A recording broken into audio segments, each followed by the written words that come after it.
Feeling invisible and the God who sees me. A new friend of mine started coming to our church recently. While in prison, he made a promise to God that if he got parole, he would attend church. His parole conditions require him to wear an ankle bracelet, and his every move needs to be approved. In some countries, this parole program has been discontinued because it is considered too inhumane. My friend is hardly invisible. But feelings of invisibility are rarely about our physicality. In my friend's case, childhood trauma and several prison stints have left terrible wounds. For many who live with mental health challenges, and certainly for those whose lives have been as complex as his, the belief that they will never belong is persistent.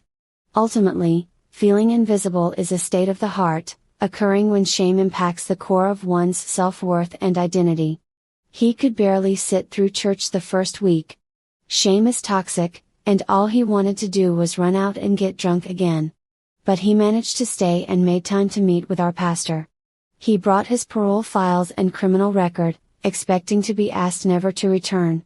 What he found was the love of God and a community where he is seen for the wonderful man he is. The story of Hagar resonates with everyone.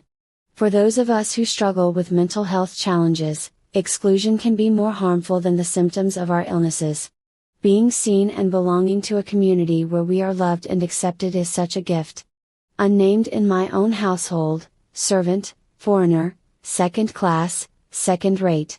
A story of exclusion, quite simply a pawn. In the purposes and plans of my mistress. Taken or given. It matters not, inconsequential.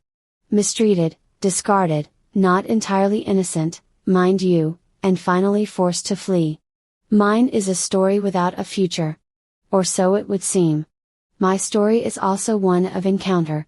Addressed by name and drawn into a conversation. That promises that I, too, am part of a much greater future than I could ever envisage. My son will know freedom. I call him the God who sees me. And I know he looks after me.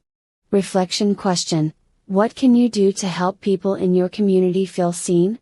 Prayer: Lord, I thank you that my past will never disqualify me from your love or your purposes for my life. Help me to see myself the same way that you see me today. Amen. Written by Jonathan Browning. Genesis 16. Now Sarai, Abram's wife, bare him no children. And she had an handmaid, an Egyptian, whose name was Hagar. And Sarai said unto Abram, Behold now, the Lord hath restrained me from bearing. I pray thee, go in unto my maid. It may be that I may obtain children by her. And Abram hearkened to the voice of Sarai. And Sarai, Abram's wife, took Hagar her maid, the Egyptian, after Abram had dwelt 10 years in the land of Canaan, and gave her to her husband Abram to be his wife. And he went in unto Hagar, and she conceived. And when she saw that she had conceived, her mistress was despised in her eyes.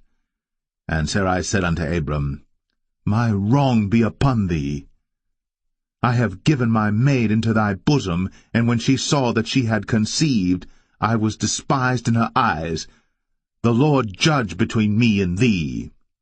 But Abram said unto Sarai, Behold, thy maid is in thy hand. Do to her as it pleaseth thee. And when Sarai dealt hardly with her, she fled from her face. And the angel of the Lord found her by a fountain of water in the wilderness, by the fountain in the way to Shur. And he said, Hagar, Sarai's maid, whence camest thou? And whither wilt thou go? And she said, I flee from the face of my mistress Sarai. And the angel of the Lord said unto her, Return to thy mistress, and submit thyself unto her hands. And the angel of the Lord said unto her, I will multiply thy seed exceedingly, that it shall not be numbered for multitude. And the angel of the Lord said unto her, Behold, thou art with child, and shalt bear a son, and shalt call his name Ishmael, because the Lord hath heard thy affliction. And he will be a wild man. His hand will be against every man, and every man's hand against him. And he shall dwell in the presence of all his brethren.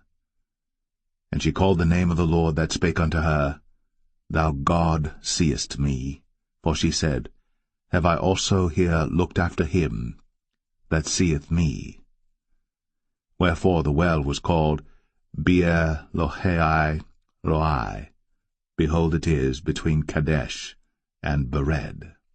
And Hagar bare Abram a son, and Abram called his son's name, which Hagar bare, Ishmael.